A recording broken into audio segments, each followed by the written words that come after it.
siguiente programa es para todos.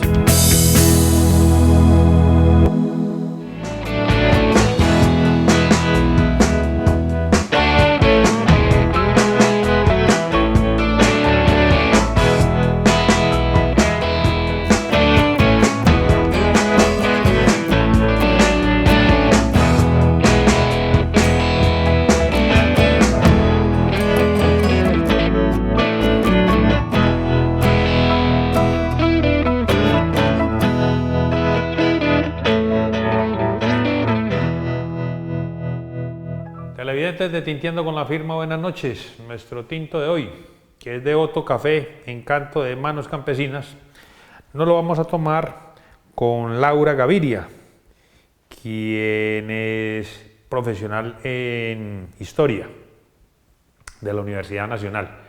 Laura, buenas noches y bienvenida a Tintiendo con la Firma. Buenas noches, Juan Carlos, muchas gracias por invitarme. Bueno, los televidentes dirán, ¿y quién es Laura Gaviria y cómo es eso de que profesionalización de pregrado de Historia? Bueno, yo soy andina, egresada del Colegio María Auxiliadora y sí, pues historiadora actualmente. Claro que sí. Bueno,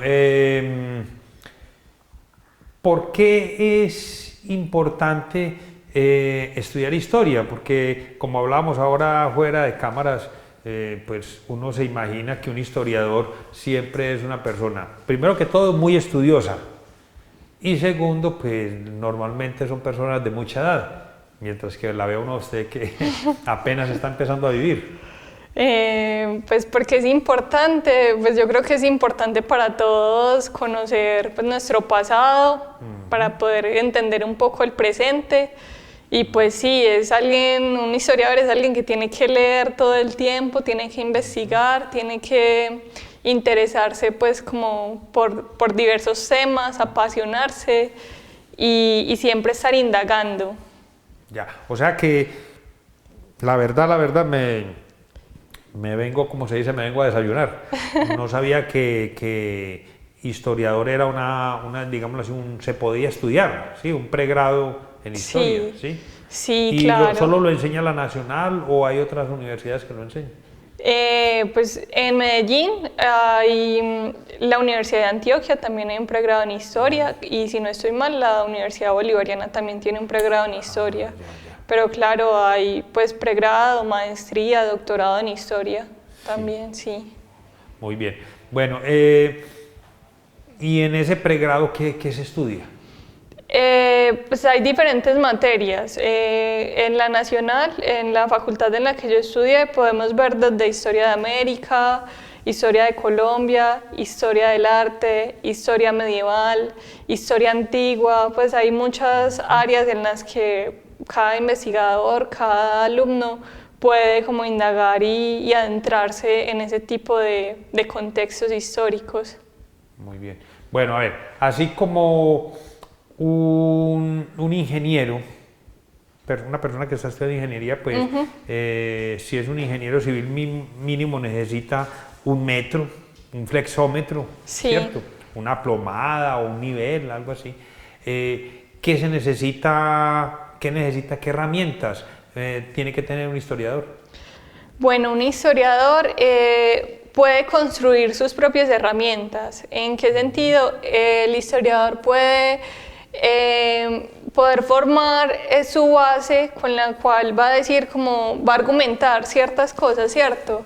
Entonces, pues es que todo puede ser histórico, entonces el historiador puede decir como yo me voy a indagar por las monedas, por los documentos, por las obras de arte, por las banderas, ¿cierto? Por los archivos audiovisuales, las fotografías, las cartas, también el lenguaje, ¿cierto? Los dichos o la forma de pensar de ciertas personas. Entonces, dependiendo de qué quiera indagar el historiador, va a encontrar su base, ¿cierto? Va a encontrar su propio archivo, su propia base documental, la va construyendo a medida que se vaya orientando por una u otra tendencia, por una u otra rama de investigación. Muy bien. Bueno, hace tiempo ocurrió, mientras usted nos contaba esto, ocurrió que tuvieron que, están inclusive con la idea de que tienen que tumbar un edificio que está cerquita del castillo de San Felipe en Cartagena. ¿De pronto conoce esa parte? No, no, la verdad Bueno, no.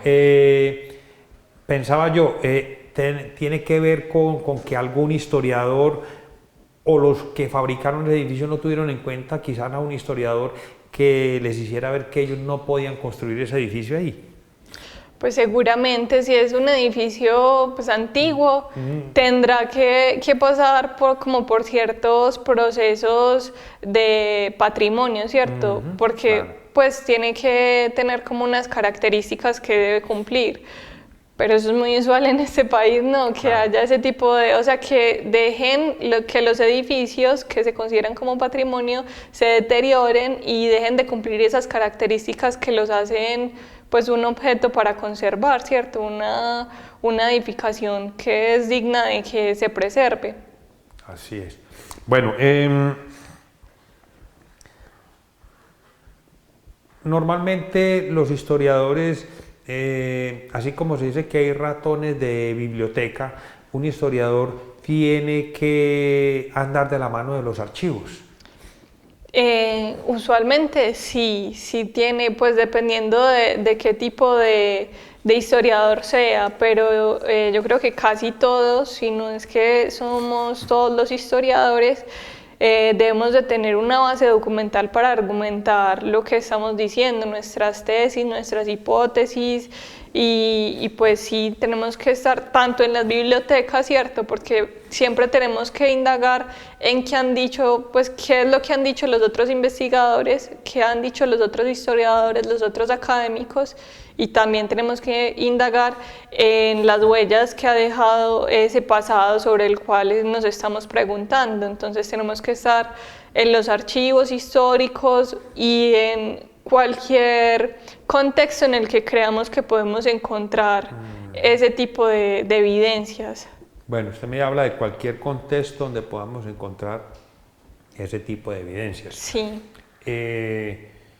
Estamos en Colombia, decía usted ahorita, y hay municipios o ciudades que no tienen nada o sea, no tienen archivos históricos, no hay nada organizado en este tema. Sí, hay muchos, de hecho la gran mayoría o así tengan como un lugar que se llame archivo histórico, ¿cierto? No se conserva pues en las condiciones en las que se puede acceder. Pero ¿por qué digo cualquier contexto? Porque hay algunos historiadores que se basan, por ejemplo, en la historia oral, entonces no necesitan pues como un archivo pues físico de documentos, ¿cierto? De objetos, sino que necesitan la gente. Entonces, ¿qué van y les preguntan? Casi se parece mucho a la labor del periodista, pero es desde el enfoque metodológico de la historia. Pues depende, ¿cierto? Depende qué quiera investigar y por qué rama se vaya el investigador. Muy bien. Pero esos archivos, cuando no existen, digamos, con la visión que tienen ustedes encuentran unos documentos, digámoslo así, entre comillas, me disculpa la expresión, tirados por ahí, y dicen, no, es que esto es muy valioso, esto hay que darle hay que ordenarlo para que tenga el valor que debe ser. ¿Pasa eso? Claro, eso debería ser siempre, ¿cierto? Debería siempre haber como un tipo de administración eficaz en los archivos históricos, en los repositorios, en todos los municipios, porque pues hay legislaciones que reglamentan este tipo de funciones a nivel administrativo desde las alcaldías, está el Sistema Nacional de Archivos también, que es muy importante y que se debería cumplir.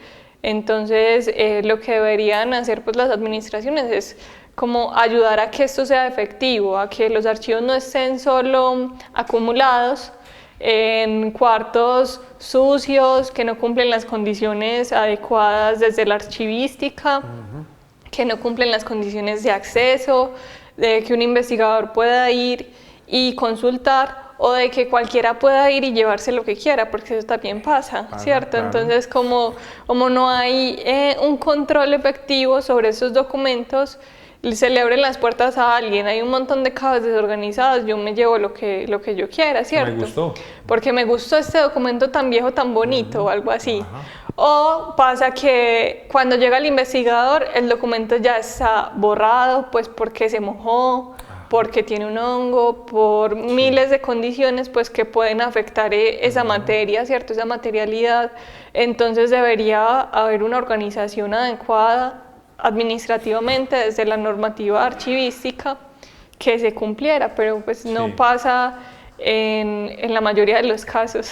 Pero entonces, a ver, una administración municipal, si usted como historiadora va allá a la administración municipal de X municipio, encontrará documentación de 1950, de 1930, todo eso tiene que estar. Claro, y desde antes, pues por eso, sí, pues un ejemplo, sí, claro, y desde antes, y si es actual, pues con mayor razón. Sí, pues para que sea archivo histórico, ¿cierto? Para que cumpla esa calidad, los documentos, ¿cierto? En caso pues de que sea documentación escrita de una administración pública, tienen que pasar por ciertos periodos de tiempo que pues se reglamentan de acuerdo a la legislación de archivos.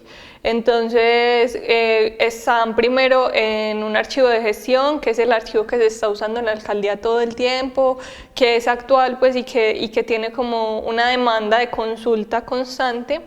Está el archivo intermedio, que son procesos que tienen más de 5 años, 10 años puede ser. Y ya está el archivo histórico, que es cuando tienen más de 30 años, que son archivos que no se han consultado frecuentemente. Y en estos archivos se puede, pues ya un investigador especializado o cualquier ciudadano, ¿cierto? Que diga, ve, yo estoy buscando la demanda que le hicieron a mi bisabuelo en tal año. Puede ir, si el archivo está organizado, si el archivo tiene como un acceso. Si el archivo tiene acceso, puede ir y buscar ese documento y encontrar su pleito de hace 30, 50 o más años, claro, pues en caso de los investigadores especialistas de la historia que buscan procesos de siglos, ¿cierto? Que puede ser como del siglo XIX o antes. Ya.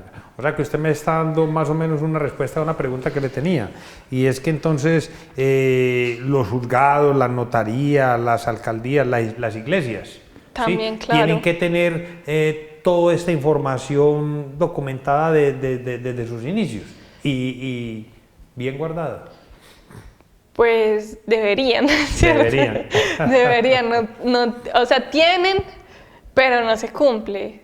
Tienen que tenerla desde las administraciones públicas, pues la iglesia no es que tenga, pero sí lo ha hecho. Es usual que en la historia pues, eclesiástica se conserve muy bien y que sea de los mejores archivos que hay a nivel mundial, ¿cierto? Pues por ejemplo acá el archivo de la iglesia es el que mejor se conserva en comparación con el archivo histórico público, que no cumple como las mejores condiciones de almacenamiento y consulta. Bueno, los televidentes dirán, bueno, pero es que los archivos solo son documentos, solo son papeles. ¿Hay archivos de otra índole? Sí, es lo que hablábamos ahorita, dependiendo de la rama por la que se vaya el investigador, entonces puede encontrar pues, el archivo. Hay archivos sonoros, ¿cierto? También, como decía, archivos fotográficos, archivos numismáticos, archivos de sellos, archivos de cartas que son muy interesantes. También están pues los administrativos de la alcaldía, que son como pues de los juzgados, de las diferentes ramas del poder. Pero no solo son documentos escritos, sino que son evidencias del pasado que se presentan en múltiples formatos. Pueden ser metales, pueden ser telas, pueden ser archivos pictóricos, pues hay variedad, de eso depende del investigador y depende de la administración, ¿cierto? Depende de la administración de los archivos que haga cumplir las condiciones de almacenamiento de los productos de una sociedad. Muy bien. Laura, ¿un museo tiene algo de archivo histórico? Claro, yo creo que tienen muchos puntos en común. Pues sí, porque en el museo puede ir un investigador pues a consultar como diferentes huellas escultóricas, pictóricas, ¿cierto? Sí, en el archivo también pues es como, son diferentes ramas, ¿cierto? Pero tienen muchos puntos en los que se encuentran, tienen bastantes puntos en común. Ya, bueno, porque pues de pronto no se las sabe usted todas, pero ¿qué puede suceder para que, digámoslo así, municipios como Jericó, pues estamos hablando de acá cercano, Jericó, Santa Fe de Antioquia, quizás Medellín, tengan tanta riqueza histórica con museos y todo eso, cuando otros municipios, quizás hasta más viejos, no tienen esa calidad de documentación? Pues yo creo, ¿cierto?, que eso es dependiendo de la administración y de las sucesivas administraciones que haya tenido y de las peticiones que haga la sociedad en la que se gestan este tipo de, como de formaciones culturales. Pues Sí, supongo que tendrá que ver también como con las solicitudes de la ciudadanía de poder acceder con transparencia a sus productos históricos, a sus resultados históricos, que se forman este tipo de instituciones que fomentan que no solo los investigadores, sino que cualquier persona pueda ir a consultar las huellas de su pasado, pues no personalmente suyo, ¿cierto?, pero sí de la sociedad en la que vive, del contexto en el que se forma. Entonces depende de la administración principalmente que esto se cumpla o no. Bueno, desconozco el archivo histórico de acá de Andes. Tengo entendido que hay algo que se llama archivo histórico. ¿Usted lo conoce? Si es un archivo histórico como tal. Pues yo lo conozco, yo he ido a consultar documentos en él, a leer, pero técnicamente en Andes no hay archivo histórico, ¿cierto? Hay un lugar que se reconoce como tal, pero este lugar no cumple las condiciones técnicas de almacenamiento, de organización y pues las múltiples condiciones administrativas que debería cumplir un lugar que se denomine Archivo Histórico Municipal de Andes, ¿cierto? En este caso. ¿Por qué? Porque acá hay un lugar donde hay un montón de casas acumuladas que no tienen pues condiciones de acceso favorables, no hay un lugar de consulta, no hay un lugar donde se pueda acceder a los documentos por periodos, por fondos o por clasificaciones, pues que ya conocerán los que se acerquen a este tipo de entidades. Entonces acá pues uno puede acceder, pero no es fácil porque no hay condiciones de organización que lo permitan. Ya, muy bien. Bueno, ¿cuál es el enemigo número uno de un archivo? Me refiero pues la humedad, los hongos. Ustedes como historiadores tienen algunas mañas, y me disculpa la expresión, que lleven a que se pueda recuperar toda esa información y a conservarla. Pues los historiadores no tanto, porque los historiadores son los que van y consultan, ¿cierto? Dependiendo de la vertiente por la que se vaya el historiador, puede cumplir ese tipo de requisitos o no. Por ejemplo, hay una materia que se llama, en la Universidad Nacional, que se llama Archivos, Archivística de Historiadores. Entonces no son los historiadores, sino que son los archivistas, los profesionales en este tipo de orden y de almacenamiento y de procesos técnicos que deberían cumplir los archivos. ¿Cuál sería el principal enemigo de un archivo? Pues yo creo que la falta del archivista sería el principal enemigo de un profesional. De un profesional, sí, la falta de un profesional de un área afín, ¿cierto? No tiene que ser un archivista como tal, puede ser otro tipo de profesional que se acerque a este tipo de procedimientos que se deben cumplir, ¿cierto? Pero como condiciones pues ya específicas, ¿cierto? La luz podría ser un factor fundamental en el deterioro de los documentos, ¿cierto? De cualquier tipo de documento, si se deja expuesto a la luz por mucho tiempo, por años, a la final va a terminar nada, ¿cierto? Va a terminar hecho polvo. También la humedad, también pues como los factores, como los roedores, ¿cierto? Los animales, las plagas que se pueden gestar en este tipo de documentación que está pues sin que nadie la revise, sin que nadie la toque durante tanto tiempo. O sea que usted me da respuesta a por qué en algunos museos están prohibidas las cámaras, no porque se le tomen fotos a esa obra de arte, sino porque ese flash... La luz va afectando, claro. Ya. Entonces, cuando no hay unas medidas, unas luces específicas, unas medidas de conservación adecuadas, pues con el tiempo, pasan 50 años, 100 años, esa documentación no va a poder ser consultada por los profesionales del futuro, ¿cierto? Por ejemplo, en el caso de Andes, acá afortunadamente se conservan documentos casi que desde el momento inicial en el siglo XIX, cuando se fundó pues, el poblado, ¿cierto? Sí. Pero están muy deteriorados porque no tienen buenas condiciones de almacenamiento y porque posiblemente no, pues por esto posiblemente no van a durar 100 años más. Claro. Bueno, Laura, hay un refrán que dice que de músico, poeta y loco todos tenemos un poco. De historiador todos tenemos un poquito. Pues sí, todos tenemos una memoria. Yo creo que por ahí nos podemos acercar un poco a preguntas como ¿qué somos, cierto? Como sociedad, ¿qué hemos sido? Todos tenemos el recuerdo de algo que sucedió, ¿cierto?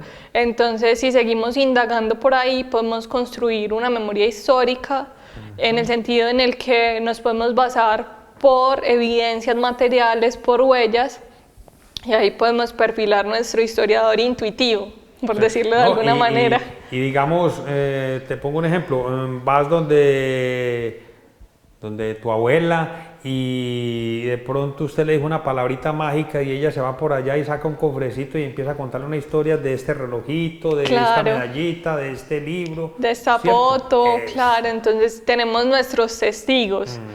Un profesor dijo una vez, pues algo que es muy sencillo, pero que es muy cierto. Cada uno tiene un archivo propio, sino, pues lo más sencillo es empezar por la billetera, que guardamos en la billetera todo el tiempo. El papelito de esto, el papelito de aquello, que me recuerda una cosa, que me recuerda a otra. Siempre estamos construyendo archivos, siempre estamos almacenando evidencias, entonces ya eso como a nivel macro, se convierte en una fuente de investigación para, pues, para los profesionales de esas áreas, que pueden ser periodistas, literatos también, ¿cierto? Pueden ser pues, muchos tipos de profesionales. Bueno, acá se han hecho varios intentos de hacer como un museo, de recopilar fotografías, muchas cosas, ¿sí? Hernán Darío Saldarriaga lo ha querido hacer, ahora fuera de cámaras hablábamos de Monseñor Jorge Álvarez. En realidad acá en Andes pueden haber muchas personas que tengan, y seguro que si lo hay en Andes será también igual en otros municipios, que tengan cosas que tienen un valor histórico impresionante y ellos lo saben, pero falta de pronto como la unión de todos para que todo eso se reúne y se le dé ese valor. Claro que sí, yo creo que en Andes hay muchísimo potencial en ese sentido. Primero, poniéndole pues administración al archivo, ¿cierto? Al sitio que se considera como un archivo, porque está pues, el edificio, ¿cierto? Que tiene el potencial de almacenamiento y de consulta, pero entonces falta el orden interno y falta que se vaya nutriendo de otras cosas, que se vaya nutriendo de cartas, que se vaya nutriendo de fotografías, que por ejemplo acá con el tema de la música se podría hacer un archivo sonoro en el que podrían ir a consultar los jóvenes pues, del futuro, ¿cierto? Los jóvenes actuales, los ciudadanos, cualquier persona que quiera ir. Voy al archivo, ¿cierto? Porque como voy a la biblioteca, pero encuentro otro tipo de documentación, lo podría hacer si se unen todas esas fuerzas y confluyen en un lugar, en una institución que tenga ese tipo de resultados, que sea pues como abierta al público. Bueno, estamos pasando por una época, un momento histórico en este suroeste, en todo Colombia y en el mundo, ¿sí? ¿Qué tendríamos que hacer para documentar y que los jóvenes dentro de 30 años puedan darse, o 40 años puedan conocer cómo fue la pandemia en en Colombia en estos momentos, 30 años antes. ¿Qué podrían...? ¿Qué tendríamos que hacer? O sea, ¿qué hay que hacer para documentar todo esto? O sea, hay información visual y periodística y escrita cantidades, pero digamos aquí local, de cada municipio, ¿qué tendría que hacer una persona para poder documentar eso y tenerlo guardado?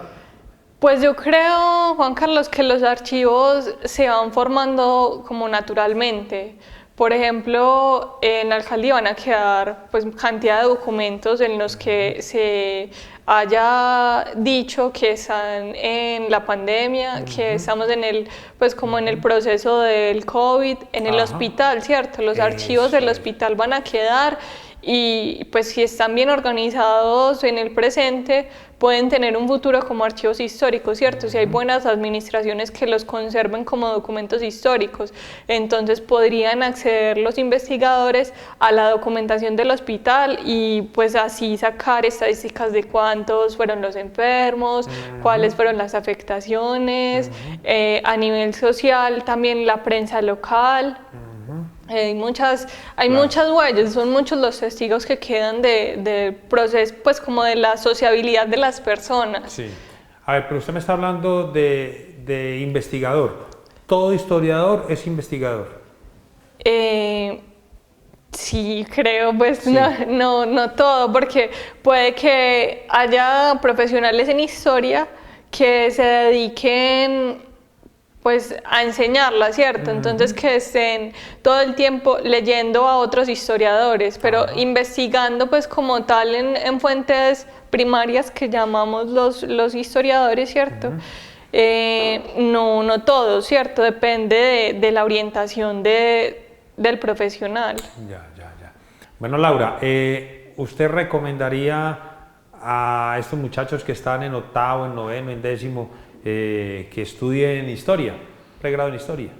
Sí, Juan Carlos, claro, yo le recomendaría a cualquier persona que pueda pues acceder a este tipo de conocimiento, sea profesional o no, que indague en la historia, que indague en su memoria y que se nutra con esta carrera que es tan apasionante pues para el que la quiere ver así, que se conozca como sociedad los antecedentes de la humanidad, pues se pueden rastrear en la historia, entonces claro que lo recomendaría. Valdría la pena, sí. Sí. Bueno, en las administraciones municipales que de pronto no hay un archivo histórico o que si lo tienen no lo están haciendo bien, digámoslo así, se le podría hacer caer en cuenta, enfatizar en eso a un alcalde, no sé, para que se le dé el valor que debe ser, la importancia a ese archivo histórico. Claro que sí se podría, yo creo que sería lo ideal que las personas, pues la sociedad le hiciera caer en cuenta a los administradores de eso, ¿cierto? Lo pidiera, lo solicitara, lo gestionara de cualquier manera, pues de las múltiples maneras que hay para solicitar este tipo de inversión de capital, ¿cierto? Porque se necesita se necesita comprar materiales, se necesita organizar, se necesita limpiar, se necesitan personas que estén construyendo esa institución nueva que sería el Archivo Histórico Municipal de X municipio. Así es. Bueno, Laura, le agradezco que haya atendido nuestra invitación. Muchas gracias, Juan Carlos, por la invitación. Televidentes, buenas noches y hasta un próximo programa.